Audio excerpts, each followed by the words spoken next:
सभी बालकों और बालिकाओं को मेरा प्यार भरा नमस्कार। In this video we are going to discuss cardinal points. इस वीडियो में हम लोग कार्डिनल पॉइंट्स को समझेंगे। तो चलिए देखते हैं व्हाट आर कार्डिनल पॉइंट्स।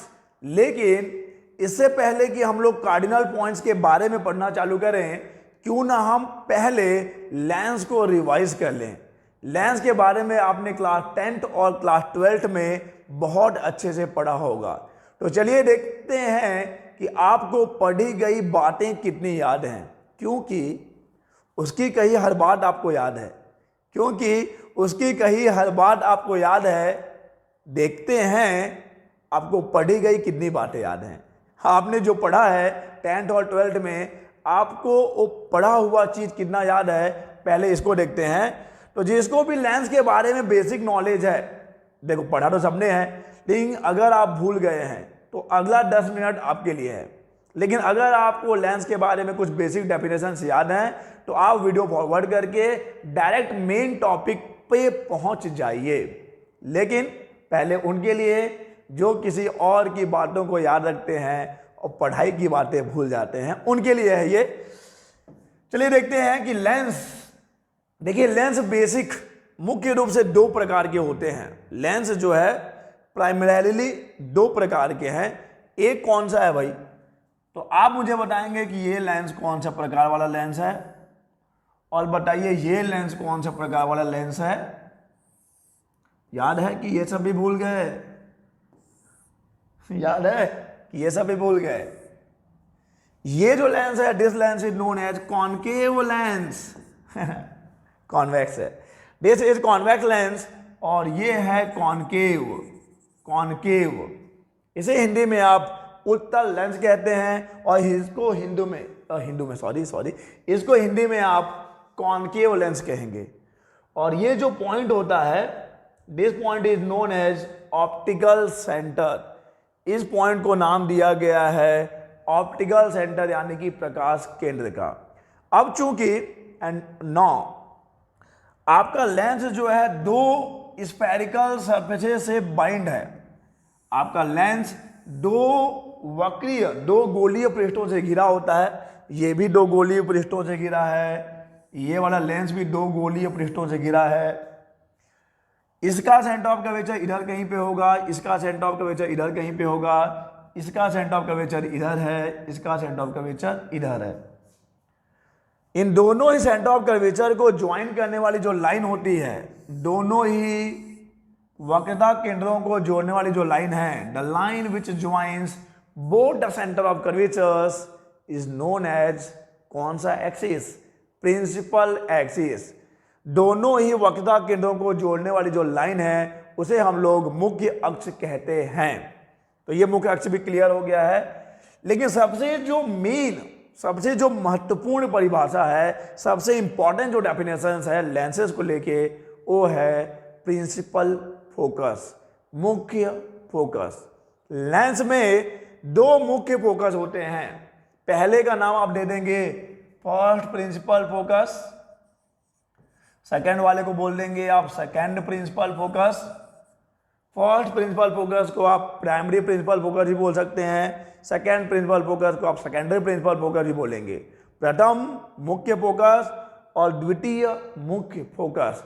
तो चलिए समझते हैं क्या होता है प्रथम मुख्य फोकस और क्या होता है द्वितीय मुख्य फोकस। ये बहुत ही इंपॉर्टेंट डेफिनेशन है, एग्जाम के पॉइंट ऑफ व्यू से नहीं, क्योंकि आप बीएससी सेकेंड ईयर में हैं, यहाँ पे आपसे फोकस की परिभाषा नहीं पूछी जाएगी। लेकिन कॉन्सेप्ट अगर क्लियर करना है तो आपको पता होना चाहिए। पता है तो अच्छी बात है। अच्छा, जिसको पता होगा वो तो फॉरवर्ड करके कार्डिनल पॉइंट पढ़ रहा होगा अभी। तो देखिए क्या होता है प्रथम मुख्य फोकस और द्वितीय मुख्य फोकस। हम लोग दोनों लेंसों के लिए देखेंगे, कॉन्वेक्स के लिए भी और कॉनकेव के लिए ही। कॉनकेव के लिए भी परिभाषा तो वही रहेगा, लेकिन कुछ मामूली सा अंतर आ जाता है। ये है आपका कौन सा लेंस? ये है कॉन्वेक्स लेंस, और ये है कॉनकेव लेंस। कॉनकेव लेंस में, this is concave lens, concave lens में चीजें होती हुई प्रतीत होती हैं। कॉन्वेक्स लेंस में चीजें होती हैं, ये दोनों में एक अंतर जो है आपको समझ के चलना है कि इसमें जो होगा एक्चुअली में होगा, इसमें चीजें एक्चुअली में होंगी, सच्ची मुच्ची में होंगी, इसमें चीजें होंगी नहीं।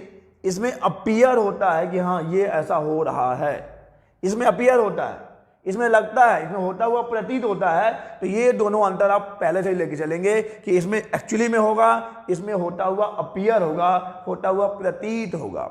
ओके, तो सबसे पहले मैं बात करता हूं प्रथम मुख्य फोकस की। प्रथम मुख्य फोकस यानी कि first principal focus. Now what is first principal focus?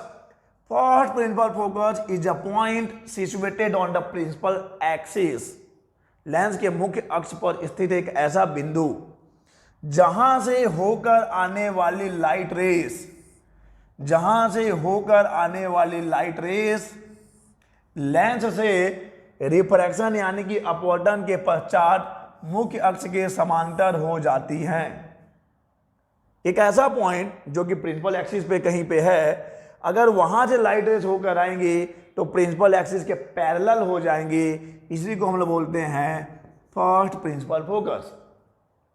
A point situated on the principal axis through which the light rays coming become parallel to the principal axis, that point is known as first principal focus। तो ऐसा convex में होता है कि light rays वहां से होकर आती हैं और लेंस से रिफ्रैक्शन के बाद प्रिंसिपल एक्सिस के पैरेलल हो जाती हैं। लेकिन कॉनकेव में ऐसा नहीं होगा।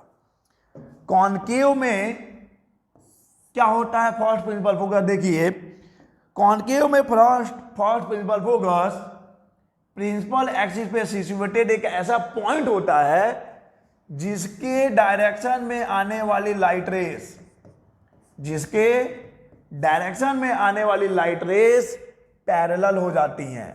उस पॉइंट से होकर नहीं आती हैं, उस पॉइंट की ओर आती हैं और रिफ्रैक्शन के बाद पैरेलल हो जाती हैं। First principal focus, first principal focus, दोनों ही फर्स्ट प्रिंसिपल फोकस है और दोनों कुछ मायनों में सेम है, लेकिन कुछ अंतर भी है। यहां से लाइट रेस होकर आती हैं, सच्ची मुच्ची में आती हैं, यहां पर उस पॉइंट की डायरेक्शन में आती हैं, लेकिन वहां पर पहुंचने से पहले ही वो पैरेलल हो जाती हैं। Okay, first principal focus, first principal focus. And now second principal focus क्या होगा, जरा ध्यान दीजिए। सेकंड प्रिंसिपल फोकस, जो भी लाइट रेस प्रिंसिपल एक्सिस के पैरेलल आता है, ऐसा मैं कॉन्वेक्स के लिए बता रहा हूं।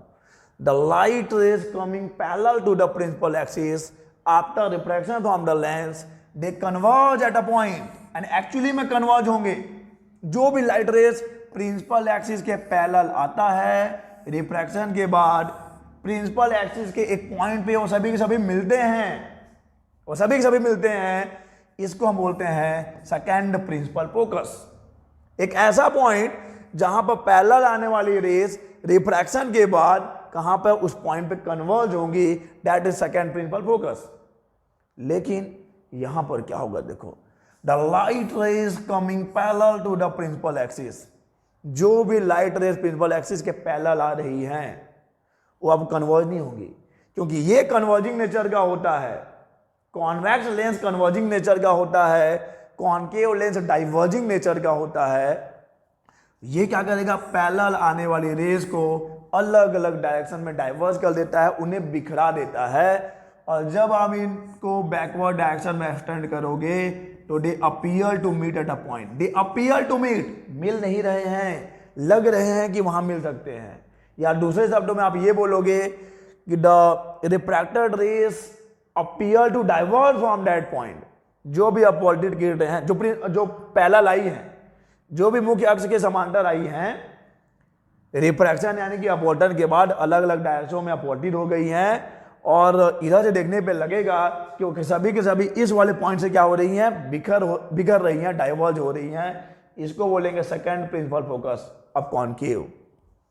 तो मुझे उम्मीद है कि आपको first principal focus and second principal focus clear हो गया है। चलिए, लेंसों से जुड़ी हुई एक दो और चीजें। लेंस का जो लेंस मेकर्स फॉर्मूला है, क्या आपको याद है?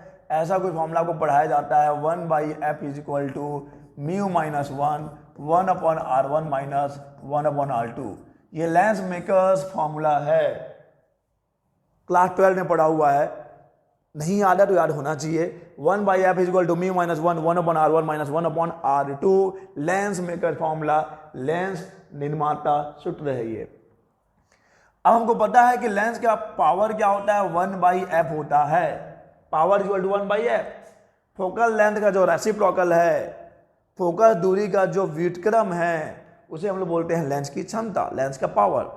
And now it is clear, lens का फोकल लेंथ जितना कम होगा, फोकल दूरी जितनी कम होगी, उसका पावर उतना ही ज्यादा होगा। लेंस की फोकल दूरी जितनी कम होगी, उसका पावर उतना ही ज्यादा होगा। यानी अगर आपको लेंस की पावर को बढ़ाना है तो उसकी फोकल दूरी को कम करना पड़ेगा।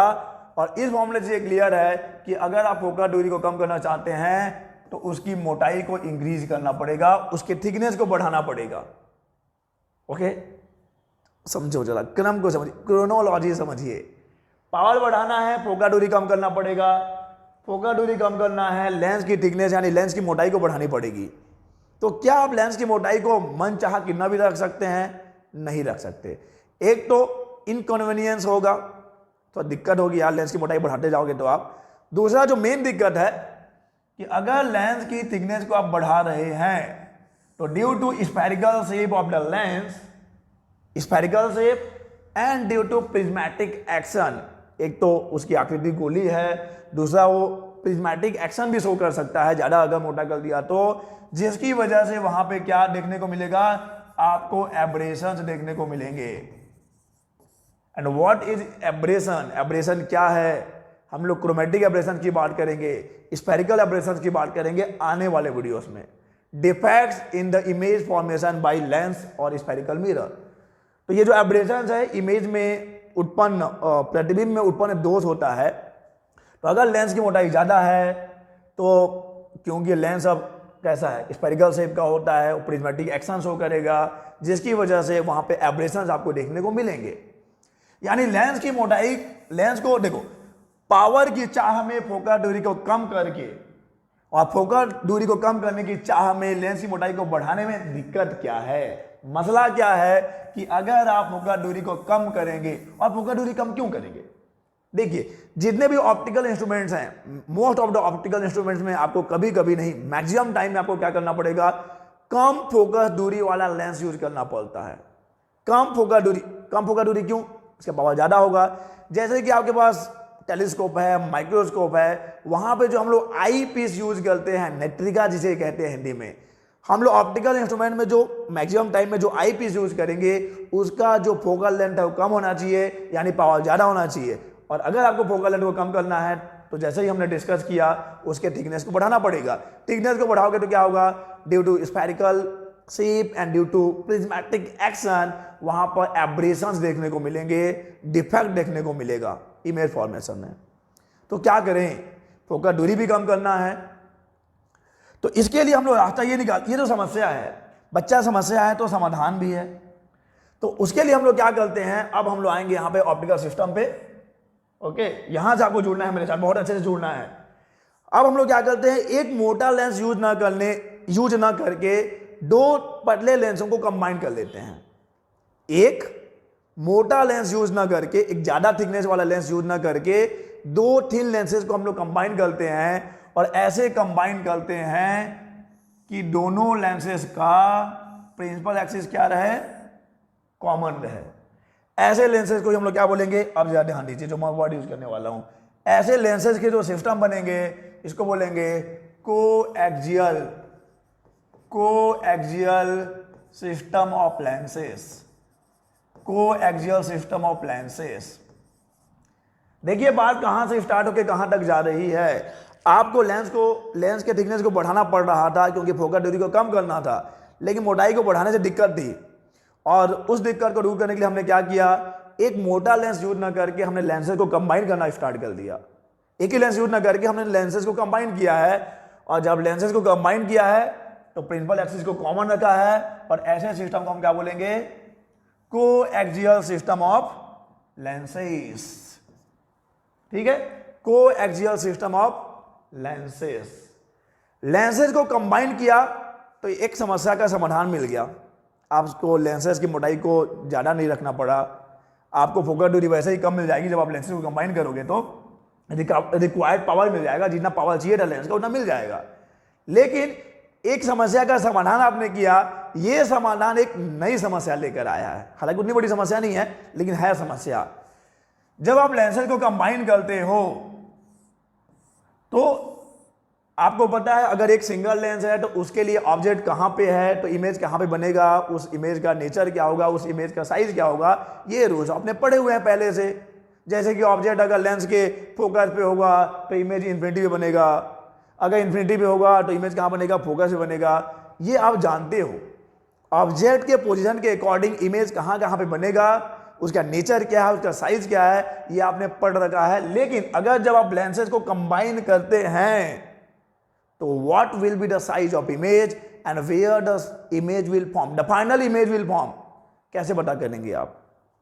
समझिए क्या किस समस्या की बात कर रहा हूं। जब आप लेंसेज को जब लेंसेज को कंबाइन किया है तो ये जो सिस्टम बना है ऑप्टिकल सिस्टम, एक्चुअली में कोई ऐसा सिस्टम नहीं है, लेंसेज को कंबाइन कर दिया, 2-3 लेंसेज को जब आप कंबाइन कर रहे हो तो वहां पर अब एक क्या दिक्कत है, क्या जो फाइनल इमेज बनेगा उसका साइज क्या होगा, उसका नेचर क्या होगा, उसका पोजीशन क्या होगा।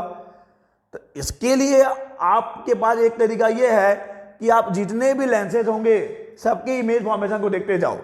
सुनो मैं क्या बोल रहा हूं। जैसे कि ऑब्जेक्ट इधर कहीं पे होगा, उसका ये इमेज कहीं बना रहा होगा, ये लेंस L1 दे दो, L1 इमेज बना रहा है मान लो I1। अब ये जो इमेज है ये फाइनल इमेज नहीं है, ये इमेज इस वाले लेंस के लिए ऑब्जेक्ट का काम करेगा, और अगर एक और लेंस है तो इसका इमेज इसके लिए ऑब्जेक्ट का काम करेगा। यानी कि आपको इस कंडीशन में क्या करना पड़ जाएगा, जितने भी इंटरमीडिएट इमेजेस बनेंगे, जितने भी इमेजेस बनेंगे बीच बीच के लेंसों के द्वारा जो दूसरे लेंस के लिए ऑब्जेक्ट का काम करेंगे, सबके पोजीशन और नेचर को जानना पड़ेगा। बहुत ही थका देने वाला काम है, बहुत ही थकेला काम है, थकेला मतलब बहुत ही मुश्किल, मतलब झंझट वाला काम है यार। आप जितने भी लेंसेज होंगे सभी लेंसेज के इमेज फॉर्मेशन पे गौर फरमाओगे।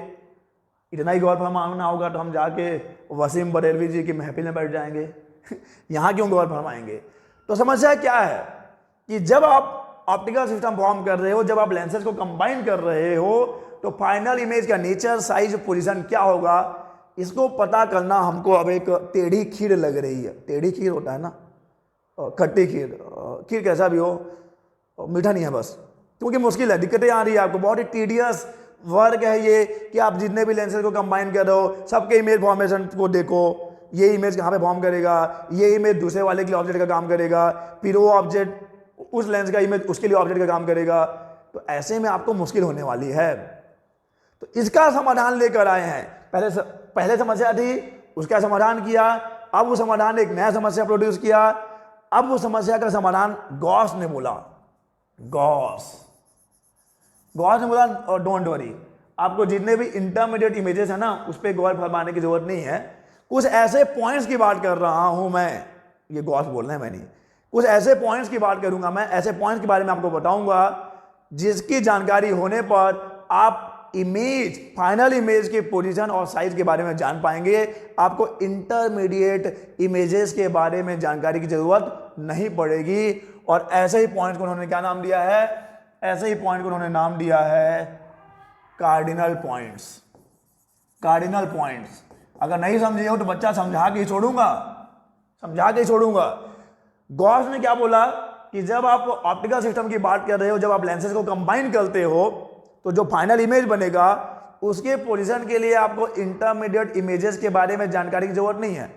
जो बीच बीच में प्रतिबिंब बनेंगे सभी एक एक लेंस के द्वारा, सबके बारे में जानकारी की जरूरत नहीं है। अगर आपको कुछ स्पेशल पॉइंट्स के बारे में जानकारी है तो, और उन्हीं स्पेशल पॉइंट्स को उन्होंने क्या बोला, कार्डिनल पॉइंट्स। अगर आप कार्डिनल ऑप्टिकल सिस्टम के कार्डिनल पॉइंट्स के बारे में जानते हैं तो आप फाइनल इमेज कहाँ पे फॉर्म होगा, उसका नेचर क्या होगा, उसका इमेज क्या होगा, आप बता पाएंगे। तो अब जब फिर से मैं रिकैप कर रहा हूं, मैंने सबसे पहले बोला कि अगर आपको जितने भी आपके ऑप्टिकल इंस्ट्रूमेंट होंगे, most of the optical instrument में आपको आई पीस जो यूज करना है, आई पीस का पावर ज्यादा होना चाहिए, यानी उसका फोकल लेंथ यानी कि फोकल दूरी कम होनी चाहिए। और अगर आप फोकल दूरी कम करने जाते हैं आपको लेंस का थिकनेस बढ़ाना पड़ता है। लेंस का थिकनेस आप बढ़ाते हैं तो आपको इमेज फॉर्मेशन में डिफेक्ट देखने को मिलते हैं due to spherical shape and due to prismatic action of the lens. आपको इमेज फॉर्मेशन में डिफेक्ट मिलेगा जिसे हम लोग एब्रेशन कहते हैं, हिंदी में विपतन कहते हैं। गोली विपतन हो सकता है या क्रोमेटिक एब्रेशन भी होता है, उसकी बात भी होगी। तो वहां पे दिक्कत आ गया एक समझ। अब उस समस्या का समाधान क्या किया आपने, एक मोटा लेंस यूज ना करके आपने लेंसेज को कंबाइन किया। और जब आप लेंसेज को कंबाइन करते हैं तो उसे हम लोग बोलेंगे अच्छे से लिख दूं क्या, अच्छे हैंडराइटिंग में लिखता हूं बच्चा, एकदम मस्त लिखता हूं। कोएक्सियल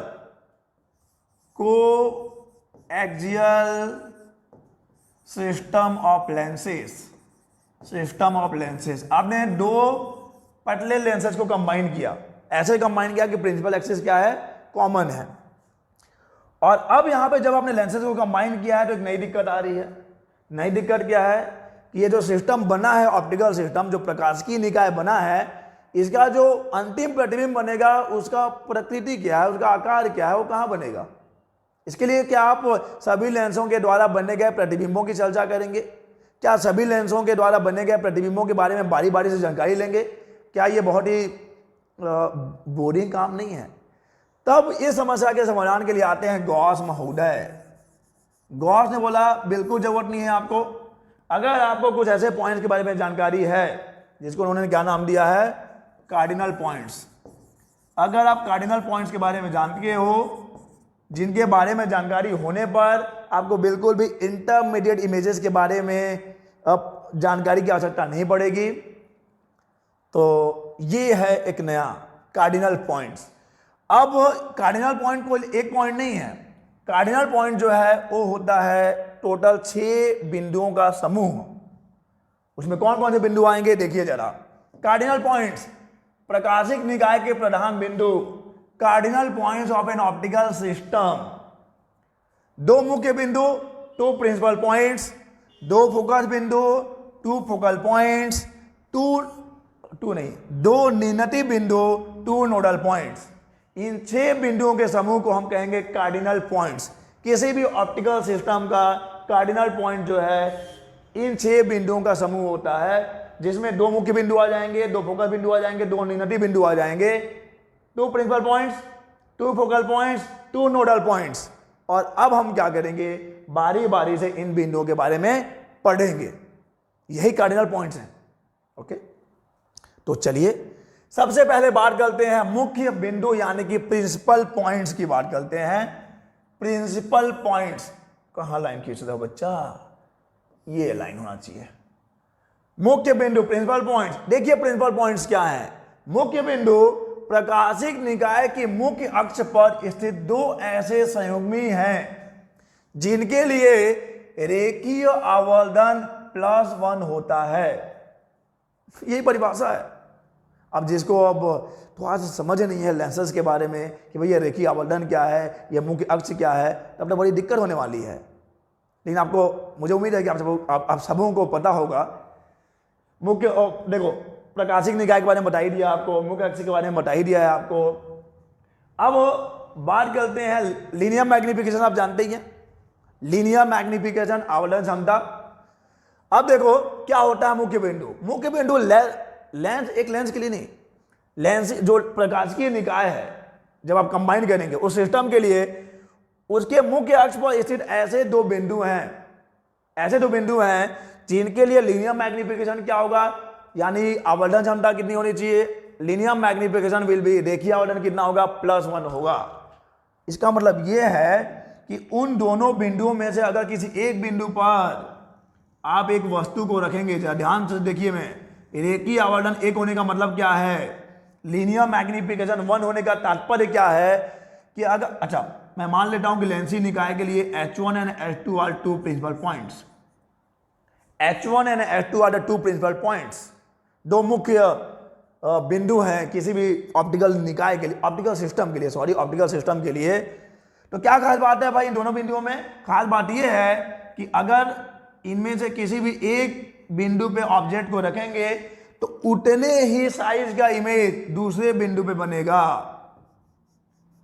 उतने ही साइज का इमेज, उतने ही आकार का प्रतिबिंब उसी ओर बनेगा, यानी कि इरेक्ट यानी कि सीधा प्रतिबिंब बनेगा।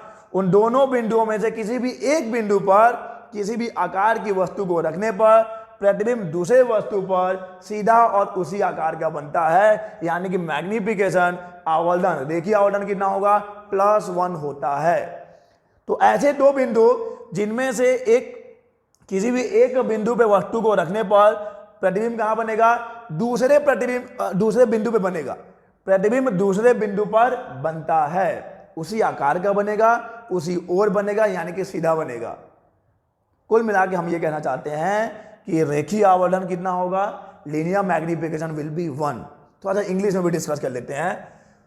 The principal points are a pair of conjugate points on the principal axis for which linear magnification is unity and positive. इसका मतलब क्या है, they are such that if an object is placed at one of them and erect image of the same size as the object will be formed at the position of the other principal point। अगर दो principal point में से किसी भी एक point पे अगर आप ऑब्जेक्ट को रखते हैं तो इमेज दूसरे प्रिंसिपल पॉइंट पे बनेगा, और ऐसा बनेगा कि size will same and erect image will form. It means linear magnification will be 1। Okay, और अब देखिए H1 और H2, H1 is the first principal point, H2 is the second principal point. इन दो पॉइंट से एक जो वर्टिकल एक्सिस पास होगा, एक वर्टिकल प्लेन, एक्सिस नहीं, वर्टिकल प्लेन जो पास होगा, उस प्लेन को हम क्या नाम देते हैं, प्रिंसिपल प्लेन। जो पहले वाले पॉइंट से पास होगा that is first principal plane, जो दूसरे वाले से पास होगा that will be second principal plane. First principal plane, second principal plane. H1 और H2 फर्स्ट प्रिंसिपल पॉइंट और सेकंड प्रिंसिपल पॉइंट से परपेंडिकुलर जो प्लेन पास होता है, उसको हम लोग बोलते हैं principal plane. First principal plane, second principal plane.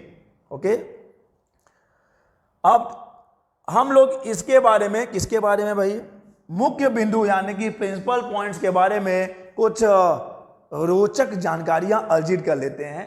क्या है कि जब भी कोई आपतित किरण, क्या अर्ज किया है सुनिएगा जरा, अर्ज किया है कि जब भी कोई आपतित किरण मुख्य तल, जिसको हमने प्रिंसिपल प्लेन कहा है, मुख्य तल के किसी बिंदु से गुजरती है तो उसकी निर्गत किरण दूसरी जो द्वितीय जो मुख्य तल होगा, द्वितीय मुख्य तल के उस बिंदु से निकलती है जो कि मुख्य अक्ष के उसी ओर, अक्ष से उतनी ही दूरी पर होता है।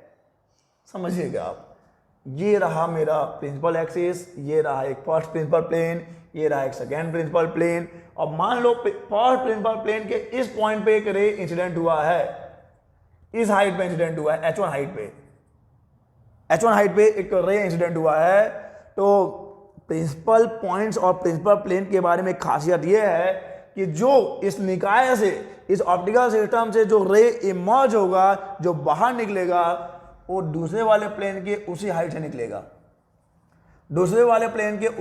निकलेगा, यानी H1 is equal to H2, दूसरे वाले प्लेन के उसी हाइट से निकलेगा। जिस हाइट पे इंसिडेंट होता है उसी हाइट से निकलता है।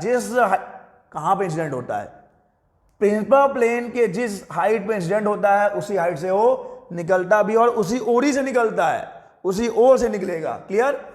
तो ये खास बात है कि प्रिंसिपल प्लेन के किसी भी पॉइंट पे अगर कोई रे इंसिडेंट हुआ है, कोई भी एक प्रकाश किरण आपतित होती है, तो दूसरे मुख्य तल के उसी बिंदु से निकलेगी जो कि सेम हाइट पे है और उसी ओर है। ओके, चलिए, प्रथम मुख्य बिंदु की ओर आपतित जो उपाक्षीय यानी कि जो पैरा एक्सियल रेस हैं, वो कहां से निकलेंगी, वो मुख्य बिंदु, दूसरे मुख्य बिंदु से निकलेंगी। जो भी पैरा एक्सियल रेस प्रथम मुख्य बिंदु यानी कि फर्स्ट प्रिंसिपल पॉइंट पे इंसिडेंट होगा, वो कहां से निकलेगा, वो दूसरे मुख्य बिंदु से निर्गत होती है। एनो मुख्य बिंदुओं तथा मुख्य तलों की स्थिति, देखिए किस पे निर्भर करेगा, किस पे ये डिपेंड करता है, क्या क्या फैक्टर्स हैं जो और मुख्य बिंदुओं के यानी कि प्रिंसिपल पॉइंट्स ये पोजीशन को अफेक्ट करते हैं। मुख्य बिंदुओं तथा मुख्य तलों की स्थिति लेंस निकाय के अवयवी लेंसों की प्रकृति, जो आपने ऑप्टिकल सिस्टम फॉर्म किया है लेंसेज को कंबाइन करके, उनके नेचर पर डिपेंड करेगा। ये जो आपका प्रिंसिपल पॉइंट है वो लेंसेज के नेचर पर डिपेंड करता है, उनके फोकल लेंथ पर डिपेंड करेगा, लेंसों के जो बीच की दूरी है, the distance between the lenses, lens के बीच की दूरी पे भी डिपेंड करेगा, उनके बीच के माध्यम पे भी डिपेंड करेगा, लेंस के बीच का मीडियम क्या है उस पर भी डिपेंड करेगा। तो ये प्रिंसिपल पॉइंट किन किन फैक्टर्स पे डिपेंड करते हैं? नंबर 1 लेंस के नेचर पे, नंबर 2 उनके फोकल लेंथ पे, और उनके बीच के डिस्टेंस पे भी डिपेंड करता है, और मीडियम पे भी डिपेंड करता है, लेंस के बीच में जो मीडियम है उस पर भी डिपेंड करेगा। अब देखिए इनकी स्थिति लेंस के अंदर भी हो सकती है, उसके बाहर कहीं भी हो सकती है। ये जो प्रिंसिपल पॉइंट्स हैं, ये जो प्रिंसिपल प्लेन्स बनेंगे, उनकी जो स्थिति है, उनका जो पोजीशन है, लेंस के अंदर भी हो सकता है, लेंस के बाहर कहीं भी हो सकता है। तो ये है पहला कार्डिनल पॉइंट जिसमें 2 प्रिंसिपल पॉइंट्स आते हैं। खास बात क्या है प्रिंसिपल पॉइंट में? खास बात ये है कि ये रहा फर्स्ट प्रिंसिपल पॉइंट्स, ये रहा सेकंड प्रिंसिपल पॉइंट। खास बात ये है कि इनमें से अगर किसी भी एक बिंदु पे अगर आप वस्तु को यानी कि ऑब्जेक्ट को रखोगे तो इमेज कहाँ पे फॉर्म होगा? प्रतिबिंब दूसरे प्रिंसिपल पॉइंट पे फॉर्म होगा, और ऐसे फॉर्म होगा कि linear magnification will be 1, positive 1, यानी इमेज जो है इरेक्ट बनेगा और उसी आकार का होगा। ठीक है, ठीक है, ठीक है, ठीक है। एंड नो फोकल बिंदु, फोकल पॉइंट्स बिल्कुल भी अब इसको समझने में कोई दिक्कत होने वाली ही नहीं है, क्योंकि मैं ऑलरेडी प्राइमरी फोकस और सेकेंडरी फोकस के बारे में आपको बता चुका हूं। लेकिन वो एक लेंस के लिए है, first principal focus and second principal focus एक लेंस के लिए। यहां पे हम लोग ऑप्टिकल सिस्टम की बात करेंगे, जहां पर लेंस निकाय होंगे वहां पे बात करेंगे। तो चलिए समझते हैं। ये मान लो कि आपका एक लेंस सिस्टम होगा यहां पर, और ये जो H1 है, H1 and H2 are the principal points, H1 and H2 are the principal points.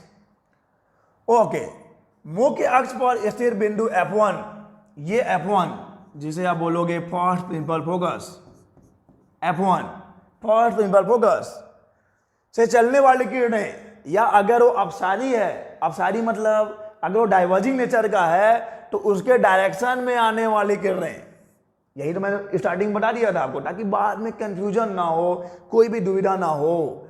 मुख्य अक्ष पर स्थित बिंदु F1 से चलने वाली किरणें अगर अपसारी है यानी कि अगर डाइवर्जिंग नेचर का है तो F1 पर एकत्रित यानी कि उसकी ओर आने वाली किरणें गुजरने के बाद मुख्य अक्ष के समांतर हो जाती हैं, तो बिंदु F1 को प्रथम फोकस बिंदु कहते हैं। इस दशा में प्रतिबिंब कहाँ बनता है? इस दशा में प्रतिबिंब अनंत पे बनेगा।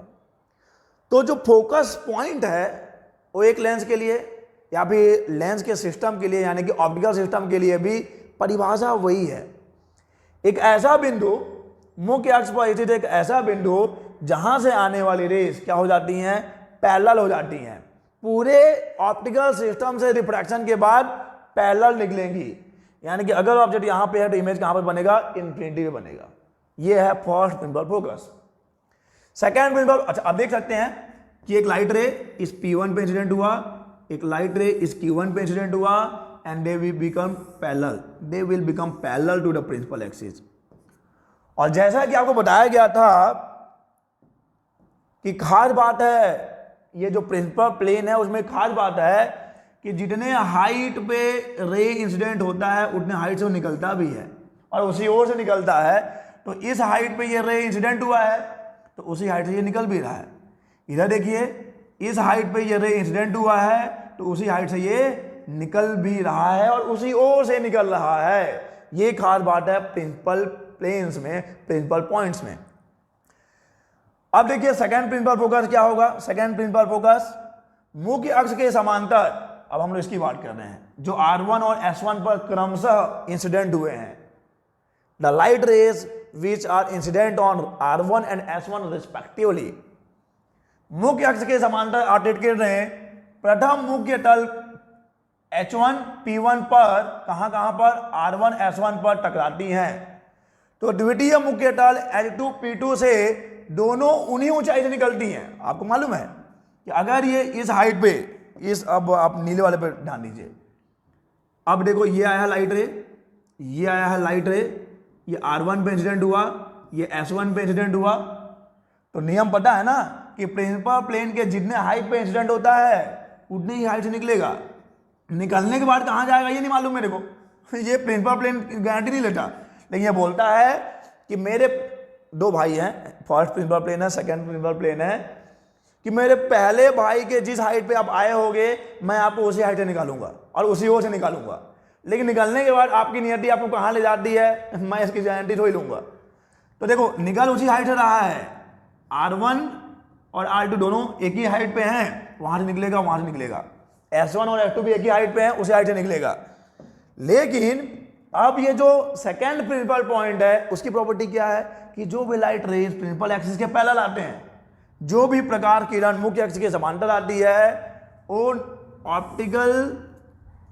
ऑप्टिकल सिस्टम से रिफ्रैक्शन के बाद एक पॉइंट पे कन्वर्ज हो जाएगा अगर वो कन्वर्जिंग नेचर का है तो, या भी एक पॉइंट से डाइवर्ज होता हुआ लगेगा अगर वो डाइवर्जिंग नेचर का है तो। ये हो जाएगा यहां पर, और इस पॉइंट को आप क्या नाम देंगे, सेकेंड प्रिंसिपल पॉइंट। तो द्वितीय मुख्य तल H2 F2 से दोनों उन्हीं ऊंचाई से निर्गत होंगी और मुख्य अक्ष के बिंदु F2 पर केंद्रित होती हैं, या अपसारी लेंस निकाय के लिए बिंदु F2 से आती हुई प्रतीत होती है। बिंदु F2 को हम लोग बोलेंगे द्वितीय फोकस बिंदु। कोई दिक्कत यहां पर? बहुत ही आसान है। What is first principal point? वहां से आने वाली रेस पैरेलल हो जाती है। What is second principal point? जो भी पैरेलल आएंगी उस पॉइंट पे कन्वर्ज होंगी। चलिए आगे देखते हैं। इंग्लिश में आप समझना चाहते हैं, यहाँ पे समझ सकते हैं। Focal points are a pair of points on the principal axis of a system such that all rays starting from one focal point after passing through the system become parallel to the principal axis. इसको first principal focus बोलेंगे। And the parallel rays after refraction through the optical system converge at the second focal point. इसको हम लोग second principal point बोलेंगे। Okay? इसका मतलब यह है कि first principal point is the object point.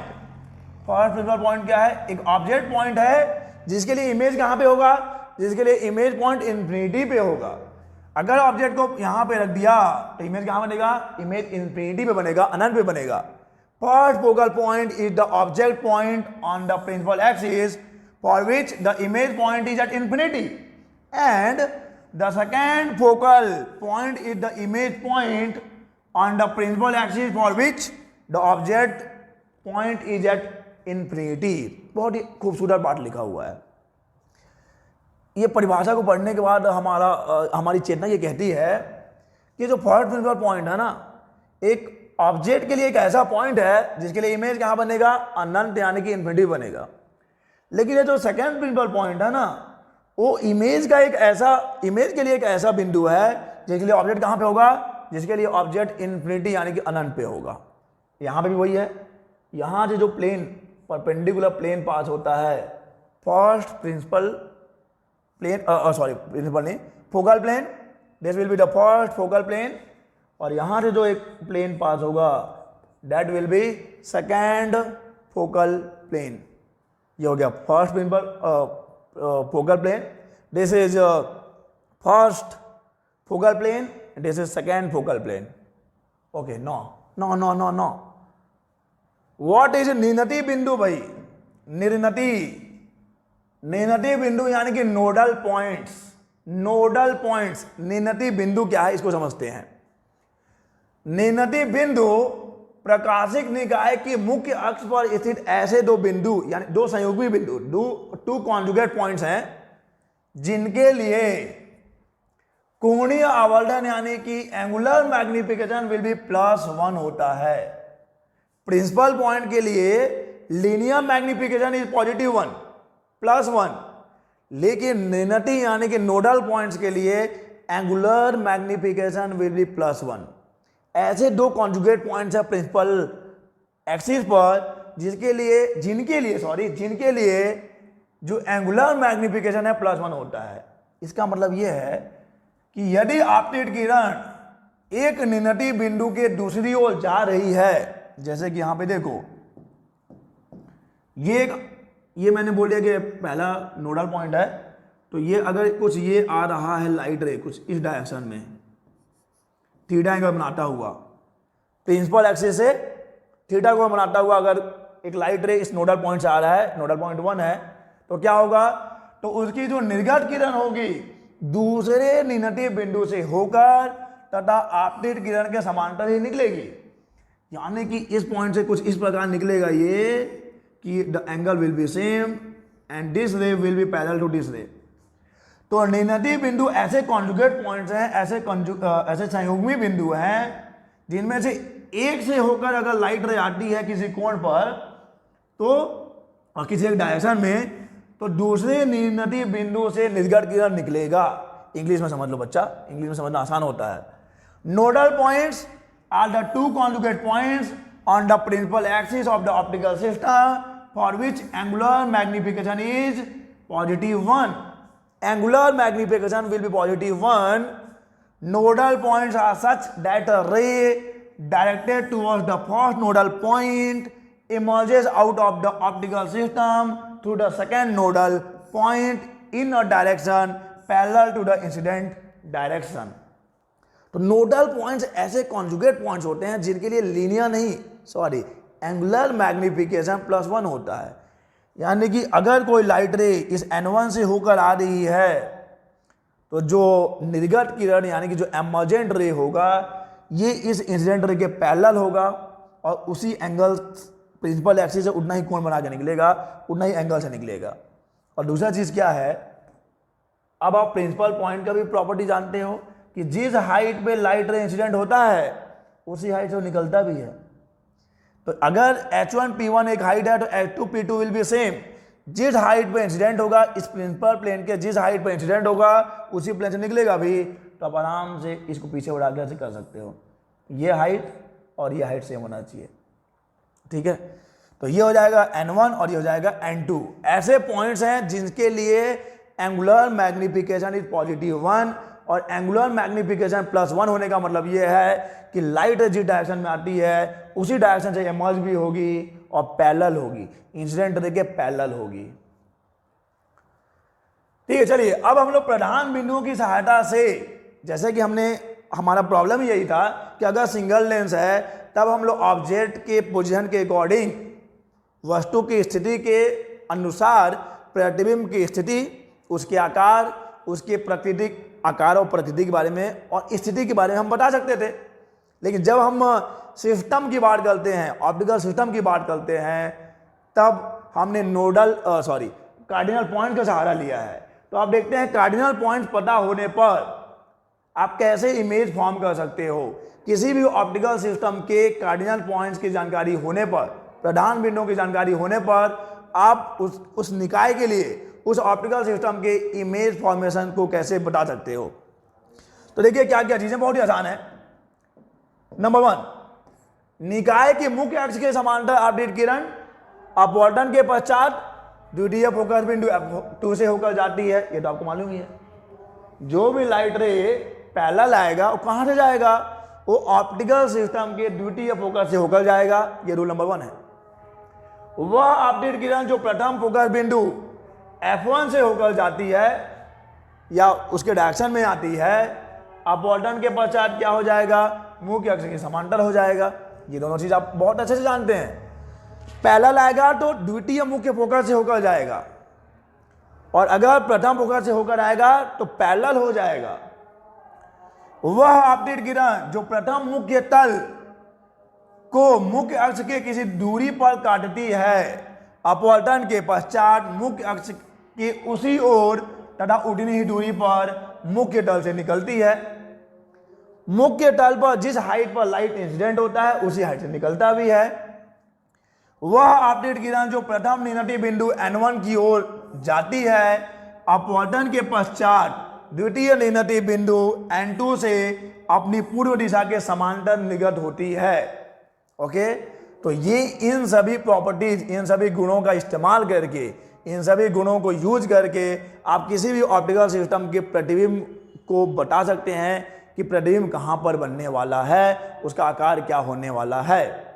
एक बार फिर देख लीजिए, समांतर आएगा तो F2 से होकर जाएगा, F1 से होकर आएगा तो समांतर हो जाएगा, और जो प्रथम मुख्य फोकस है, मुख्य फोकस नहीं, जो पहला प्रिंसिपल प्लेन है, फर्स्ट प्रिंसिपल प्लेन पर जिस हाइट पे इंसिडेंट होगा उसी हाइट से निकलेगा भी, और ये रहा नियति बिंदु, जिस डायरेक्शन में आएगा उसी डायरेक्शन के पैरेलल निकलेगा, और ऐसे निकलेगा कि +1 होना चाहिए एंगुलर मैग्निफिकेशन। तो चलिए, हमने यहाँ पे इमेज फॉर्म किया है by using cardinal points. Cardinal points को यूज करते हुए हमने यहाँ पे इमेज फॉर्म किया है। चलिए मान लेते हैं कि अपना एक ऑप्टिकल सिस्टम है, ये एक प्रकाशिकी निकाय है, उसके बिंदु O पर एक ऑब्जेक्ट रखा हुआ है, और ये ऑब्जेक्ट है O', ये ऑब्जेक्ट है O'। अब यहां से जो भी लाइट रे, ध्यान दीजिए, पिंक वाले पे ध्यान दीजिए, जो भी लाइट रे पैरेलल आ रहा है, जो भी लाइट रे पैरेलल आ रहा है, ठीक है, और ये भी ध्यान रखना है कि अगर जिस हाइट पे इंसिडेंट हुआ है, ये प्रिंसिपल प्लेन है ना, प्रिंसिपल प्लेन के जिस हाइट पे इंसिडेंट हुआ है उसी हाइट से निकलेगा, जिस हाइट पे इंसिडेंट हुआ उसी हाइट से निकलेगा। लेकिन क्योंकि पैरेलल आया है तो कहां से जाएगा, तो ये दो सेकंड वाला फोकस है ना, तो वहां से निकलेगा, ये निकल गया। अभी आपको एक ही रिफ्रैक्टेड रे मिला है, और इमेज फॉर्मेशन के लिए कम से कम 2 रिफ्रैक्टेड रे इंटरसेक्ट होने चाहिए। तो जो भी लाइट रे पैरेलल आ रही है और इस प्रिंसिपल प्लेन के जिस हाइट पे इंसिडेंट हुए हैं उसी हाइट से निकलेगी। अब क्योंकि पैरेलल आई है तो द्वितीय मुख्य फोकस से जाएगी। अब चलिए दूसरा देखते हैं। ये लाइट रे है जो ये पहले प्रिंसिपल फोकस से होकर आ रहा है, ये लाइट रे है जो पहले प्रिंसिपल फोकस से होकर आ रहा है, और जो भी लाइट रे पहले प्रिंसिपल फोकस से आएगा वो तो पैरेलल हो जाएगा ना मुन्ना, ये पैरेलल हो गया, और जहां पे ये इंसिडेंट होंगी इमेज वहीं पे बनने वाला है, यहीं पे इमेज बनने वाला है। पैरेलल आया F2 से गया, F1 से आया पैरेलल गया, और ध्यान ये भी रखना है कि जिस हाइट पे इंसिडेंट होता है बच्चा उसी हाइट से निकलता भी है, जिस हाइट में इंसिडेंट होता है उसी हाइट से निकलता भी है। और आगे देखिए, एक और यूज कर सकते हैं, जैसे कि मान लो यहां से रे आया, इस नोडल पॉइंट की तरफ आया, ये नोडल पॉइंट यहां पे आया, तो जिस डायरेक्शन में आया है उसी डायरेक्शन में निकलेगा, और इसके पैरेलल निकलेगा, तो आपने इसके पैरेलल इसको निकाल दिया। हालांकि इसकी जरूरत नहीं है, 2 रिफ्रैक्टेड रे जहां पे मिल गए वहां पे इमेज फॉर्म हो जाता है, यहां जहां पे मिलते हुए प्रतीत हो गए वहां पे इमेज बन जाता है। तीसरा बोनस है आपके लिए। अच्छा, ये भी याद रखना है कि भैया जिस हाइट पे इंसिडेंट होगा उसी हाइट से निकलेगा। ये एक रे है जो N1 की तरफ आ रहा है, N1 के डायरेक्शन में आ रहा है, निकलेगा ये N2 की डायरेक्शन से, और इस वाले इंसिडेंट रे के पैरेलल निकलेगा, और ऐसे निकलेगा कि पहले प्रिंसिपल प्लेन के जिस हाइट पे इंसिडेंट हुआ था दूसरे प्रिंसिपल प्लेन के उस हाइट से निकलेगा भी। ठीक है, तो ये थे कार्डिनल पॉइंट्स।